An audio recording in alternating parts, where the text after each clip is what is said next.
Saturday night की संदोक्चरीबा अंगक्पा series अदोम थाजबीब्रा हाइरिबा video असी यंगबिरिबा मियोइसिंगबु अहानबमक्तदा R K production की माइकैदगी खुरुमजरी समुद्र इरोल नुंगी अंगक्पसिंग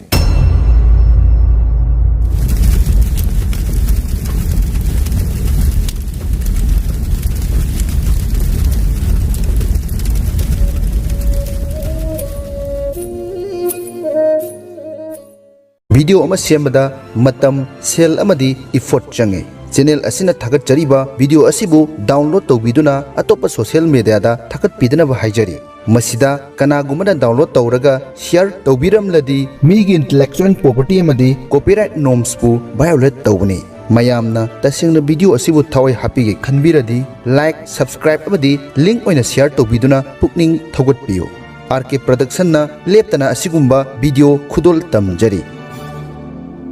लैबाक निंथौ अमना मयुमगी काचिल कोया लोइना खंगने हाइबा लैते अदुबु हाइरिबा मयुम अदुदा महाक हिंगलिबने मियोइबसु यूनिवर्स असिबु खुदुम चनगे निंथौ ओइगे थौरांगले अदुबु मालेम असिमक्तदा मियोइबना खंगबा ngamद्रिबा उबा फंगद्रिबा मफम अमदी जीव कया हौजिकसु लैरि समुद्र इरोल नुंगी ख्वाइदगी लुबा मफम अदुबु मेरिनास ट्रेंच कवे ngasi फावबदा था लैबाकता मियोइ 12 थुंगलुरे अदुबु मेरिनास ट्रेंच तदी मियोइ अहुमदगी हेना थुंगलुबा ngamद्रे अदोम थाजबीब्रा ngasi की सैटरडे नाइट अंगक्पा सीरीजता पुदुना लाक्चरी समुद्र इरोल नुंगी अंगक्पा तरा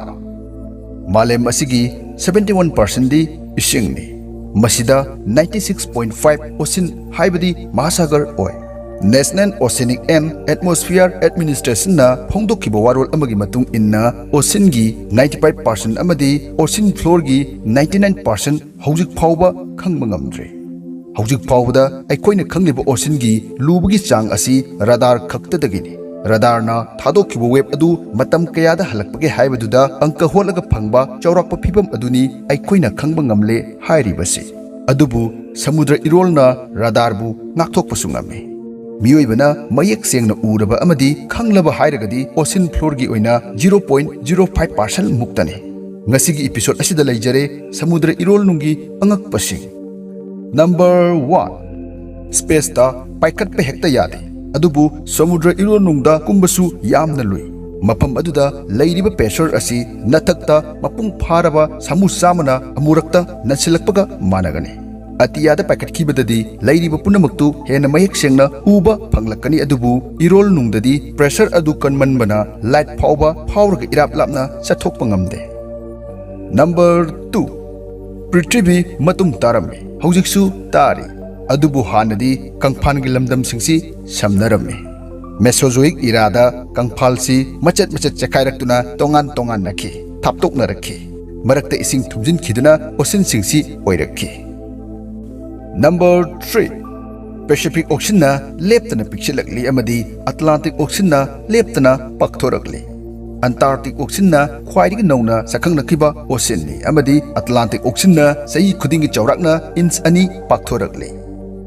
नंबर 4 समुद्र हाइरगा अखोइना शार्क ब्लू व्हेल लाइसगोल खल्ली अदुबु समुद्र इरोलुंगदा हौरिबा नापी मखल कयाना मालेम पुंबगी ओइना 50% दगिना 80% फावबा ऑक्सीजन सप्लाई तौरी हाइबसी साइंटिस्ट सिंगी थाजबने समुद्र हाइरगा मरमेड खनबा मियोइसिंगसु सोइदना यावरमगने हिरम असिददी मतंग चाबा अमदो ओइना हाइजरगे इंटरेस्ट लेबिबा मियोइसिंगना कमेंटा हाइबिरउ नंबर 5 जीव अपुनबगी चादा 94% दी एक्वाटिक ओइ हाइबदी इसिंगदा हिंगी मकोइसिंग अदुदा सरुक अहुम थोकपगी अनीदी मखल फावबा खंगबा ngamद्रे नंबर 6 मसिंग थिंगमद्रबा ख्वाइदगी ngakpa समुद्रदा लैबा जीवसिंगी मनुंगदा अमा हाइरगदी ऑक्टोपस ने ममित यामदी किहोमनी थमोय यामदी ऑक्टोपस ने ऑक्टोपस अमदा थमोय अहुम अमदी ब्रेन मापन पाले मखोइगी इसी ब्लू मचू ओय मुसिन ओय मखोइगी पाम्बोम मापल लोंगबा जीव असि यामना सिंगबा खकनतना खुदोंग थीबा नंगदुना मपाम्बोम अमा कखरबसु नुमित चामनिगी मनुंगदा मपाम्बोम अदु अमुक थिंदोखनबा ngame ऑक्टोपस की गुल असि मियोइबनसु फंगलगदी खुदोंग थीबा नंगलबा मतमदा अनौबा मपोक ओइरगने साइंटिस्ट सिंगनसु हिरमसिदा थिजिनबा लेप्ट्री नंबर 7 मियोइबा ओइद्रिङै चही चाक यागी ममांगदा डायनोसर लेरम्मे मखोइदी सीखरे डायनोसर हिंगलमलबदी मियोइबबु फा फादुना चारमगने मखोई लेइत्रबनिना अखोइना मखोइगी ख्वाइदगी नकनबा मरी थोकपा येनबु फा फादुना चारे अदोम थाजबिब्रा येन असिना डायनोसर की ख्वाइदगी नकनबा जीवने नत्रगदी ताबियो डायनोसरना मांखिबा थौदोक्तुदा मतमदुगी जीव खुदिमक मांखिबा नत्ते मखोइगी ममांगदा हिंगलंबा जीव कया हौजिक फावबा लेइरे मखोइसिंग अदुगी मनुंगदा खरंबी लिन अमदी क्रोकोडाइन सुनी मखोइदगिसु अमु सहीद हेना हानबा हाइरकदी साक अमदी जेलीफिश ने नंबर 8 मालेम असिगी ख्वाइदगी चावबा जीवसु ओसिन द फंगे मपुंग फारबा ब्लू व्हेल अमना स्कूल बस अनिमुक सांगनी अमदी केजी लाख अमा मखाइदगिना अनि फावबा लुमगनी मखोइगी मरै खक्तदा सामु मपी अमगा लुमबा माने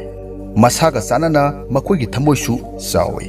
फिट मंगा मुक सांगबा केजी चामगा मरफु मुक लुमबा ब्लू व्हेल की थमोइना अमुरक्ता ई लीटर चनी कुलमुक पंप तवे मखोइगी हार्ट बीट सी सेकेल तरा खुदिंगी अमुक्तंग ओय अबदी सोनार इक्विपमेंट सिजनरबदी किलोमीटर 3 फावबा थापना ताबा ngame ब्लू व्हेल सु ममेल अमा ओइबना संगोम थोए ब्लू व्हेल मचा अमना था मरी दगिना था तरुक फावबा नोमगी संगोम लीटर 190 थक्कने मसीगी कैपेसिटी असिददी मियोबगी अंगांग सनी यांखै कोनगनी ख्वाइदगी चाव ब्रेन सु व्हेल जाति अमगी ओय स्पाम व्हेल की ब्रेन साइज असी 500 क्यूबिक इंच पाक चाउदुना किलोग्राम मापल फावबा लुम्ब थेंगनखरे नंबर 9 नासा नसु हिरम असिदा यंगसिनदबदी नत्ते 1978 ता सी सेट स्पेस ता थगतुना समुद्रदा मियंग थमले सी सेट अदुदा मरु ओइबा सेंसस टेक्नोलॉजीज मंगा यावरी मकोई अदुदी scientific aperture radar visual ultrared radiometer scanning multi channel microwave radiometer scatterometer system अमदी राडार अल्टीमीटर असिनी नंबर 10 मालेमगी ओइना समुद्र इमाइदगी ख्वाइदगी वांगलिबा मफमसी माउंट एवरेस्ट ने समुद्र इमाइ मनुंगदा ख्वाइदगी कुटलिबसिना मेरिना ट्रेंच ने हाइरिबा माउंट एवरेस्ट असी मथक मखा ओंथोक्तुना समुद्र इरोलनुंगदा तहल्लबसु मेरिना ट्रेंच की ओशन फ्लोर योगदबा मीटर 2185 वाट कने ngasi angakpa series matang asida loisinjare wangbadagi wangba atia lubadagi lubada samudra maraksida hinglibasina aikhoini khangdabana thallaba sangsar sida mahi masing tanbagi loiba nairoi khangna sanaba singdasu video asigi link share tawbiyo video fully yenglaga subscribe tawdriba 70% gi miyoising soidanamak channel asibu subscribe tawsinbiyo YouTube na subscribe tawdaba miyoida channel asigi anoba video thade RK production na miyam gi damak leptana video thajarakhi gani ngasi gi damak tadi kaina na baya thang laujari